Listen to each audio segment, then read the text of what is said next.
অসম সাহিত্য সন্মিলনীৰ কাৰ্যকৰী সভাপতি মাননীয় বিৰিঞ্চি কুমাৰ দাল ডাঙৰীয়া,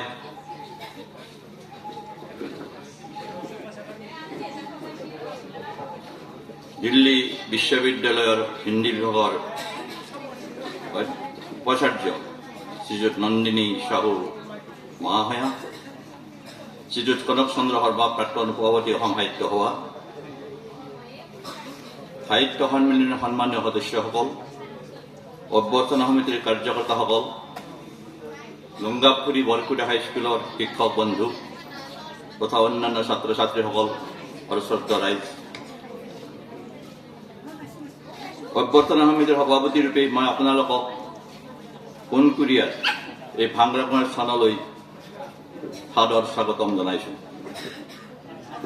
ভক্তৰ অধীন ভগৱন্ত, তাতে হৰ হৰ মহাদেৱ সকলো সময়তে বিঘিনি নিহৰণ কৰি ভক্তৰ মনোবাঞ্ছা পূৰণ কৰে। এই সত্য আমি স্বীকাৰ কৰিব লাগিব, কাৰণ অসম সাহিত্য সন্মিলনৰ ৭ম ৰাজ্যিক অধিৱেশন গংগাপুৰী বৰকুটা হাইস্কুলত হোৱাৰ কথা আছিল। সকলো কাম সুচাৰুৰূপে আগবাঢ়িছিল। হঠাৎ চৰকাৰৰ পৰা আদেশ আহিল যে স্কুলত ৩০ তাৰিখে স্বাস্থ্য বিভাগৰ চাকৰিত মকৰাল কৰিবলৈ সেই স্কুলত অৱনম অধিগ্ৰহণ কৰা হ'ব। কাৰ্যকৰ্তাসকল বিমোৰত কৰিলে। মই তেতিয়া বাংগালোৰত সম্পাদক দীনেশ চক্ৰৱৰ্তী, গংগাপুৰী বৰকুটা হাইস্কুলৰ প্ৰধান শিক্ষক কমল বেদী ডাঙৰীয়া, ৰবীন্দ্ৰ বৰ্মনলৈ মোলৈ ফোন কৰিলে, এছএমএছ পঠালে। কিন্তু তেওঁলোকৰ ফোন আৰু এছএমএছ গ্ৰহণ কৰিবলৈ সেই সময়ত মোৰ সুযোগ আৰু সুবিধা নাছিল। ৰাতি ভাত খাই ফোনটো খোলোঁ, কথা পাতোঁ। ইতিমধ্যে তেওঁলোকে সুপ্ৰভা মহন্ত শংকৰদেৱ শিশু নিকেতনৰ লগত কথা পাতি আহিছে। মোৰ সন্মতি বিচাৰিছে। সন্মতি নিদিয়াৰ কথা নাই। সৰু সুৰা অধিৱেশন এখন পতাৰ সুবিধা তেওঁলোকৰ আছে, কিন্তু আমাৰো বিধি আছিল বাম।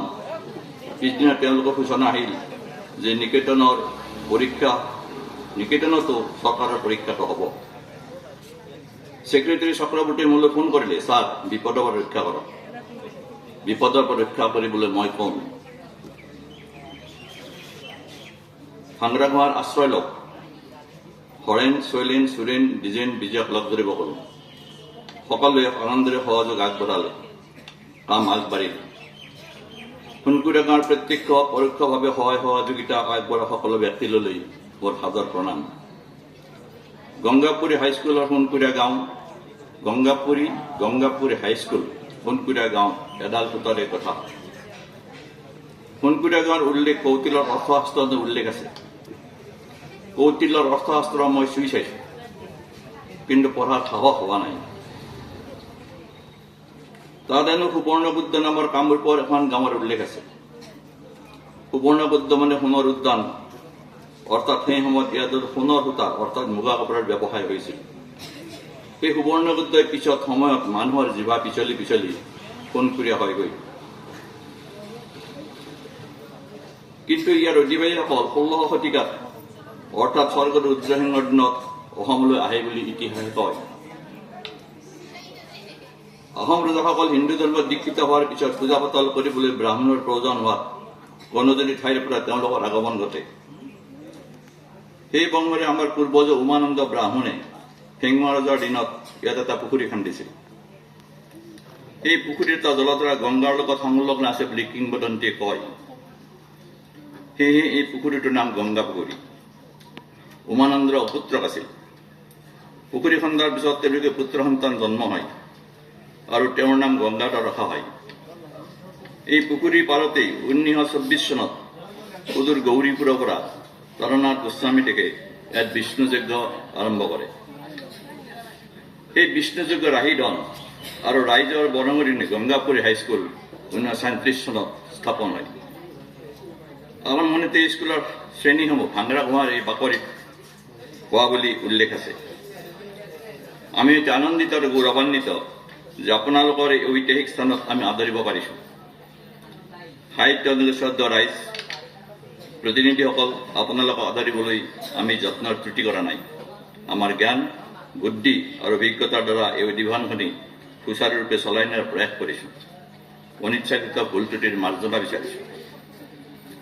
লোকে কোৱাকুই কৰিছে যে অসম সাহিত্য সভাৰ নিচিনা আপোনাৰ বিয়াগম সাহিত্য সভাৰ অনুষ্ঠান থকাৰ পিছতো অসম সাহিত্য সন্মিলনৰ নিচিনা কেনেকুৱা ক্ষুদ্ৰ অনুষ্ঠানৰ প্ৰয়োজন আছে নেকি? হয়তো আছে।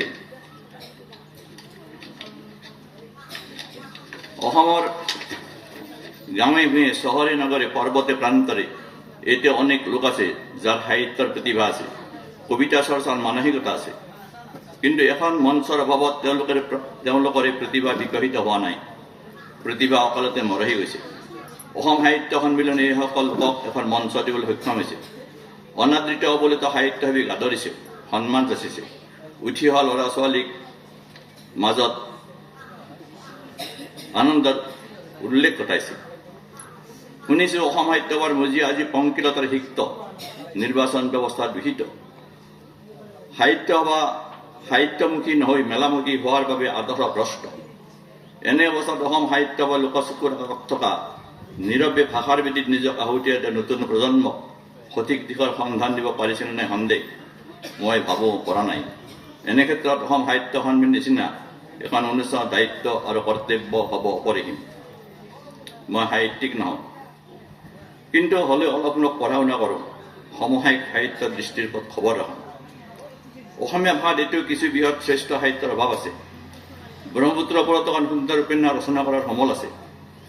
অসম আন্দোলন আৰু আলফাৰ অভ্যুত্থানত তাৰ নাৰকীয় দিশটোৰ কথা বাদ দি মানৱীয় দিশটোক লৈ এক যুগজুৰি সাহিত্য ৰচনা কৰাৰ সম্ভাৱনা আছে। এই ক্ষেত্ৰত সাহিত্য সন্মিলনে কিবা কৰিব পাৰে নেকি চিন্তা কৰা। অসমীয়া ভাষা অসমীয়া সংস্কৃতিৰ ওপৰলৈ এক বিপদৰ কথা নকৈ মই আদৰণি ভাষণ সমাপন কৰিব নোৱাৰিম। সাহিত্য সৃষ্টি কৰিবলৈ আৰু কেইদশকমান পিছত অসমীয়া লোকৰ অভাৱ হ'ব। অসমীয়া ভাষাৰ মাধ্যমত পঢ়াটো এইটো এটা হীনমন্যতাৰ পৰিচয়। Anybody who is somebody will not send their children to Assamese medium school. Assam মন্ত্ৰী সভাৰ মন্ত্ৰীৰ পৰা পিয়নলৈ, সাহিত্য সভাৰ বিষয় বিভাগৰ কাৰ্যকৰ্তাৰ পৰা চৰকাৰী স্কুলৰ শিক্ষকৰ ল'ৰা ছোৱালীলৈ কোনে নিজৰ ল'ৰা ছোৱালীক মই জনামতে অসমীয়া মাধ্যমত পঢ়াবলৈ নপঠায়। চৰকাৰী স্কুলৰ শিক্ষকসকলে তেওঁ নিজকে ভাল শিক্ষক বুলি নাভাবে। নিজৰ সন্তানক উপযুক্ত শিক্ষা দিব নোৱাৰিম বুলি হীনমন্যতাত ভোগে। ফলত দ্ৰুতগতিত চৰকাৰী স্কুলবোৰ বন্ধ হ'ব ধৰিছে। এই বিপদৰ পৰা অসমীয়া জাতি আৰু অসমীয়া ভাষা কেনেকৈ ৰক্ষা কৰিব পাৰি তাৰ বিষয়ে চিন্তা কৰক। সকলো সমস্যাৰ সমাধান আপোনালোকৰ হাতত, ৰাইজৰ হাতত। এইখিনি কৈ মই আপোনালোক সকলোলৈকে আকৌ আদৰণি জনাইছোঁ আৰু এই অধিৱেশনৰ কৃতকাৰ্যতা কামনা কৰি মোৰ ভাষণৰ সামৰণি মাৰিছোঁ। ধন্যবাদ।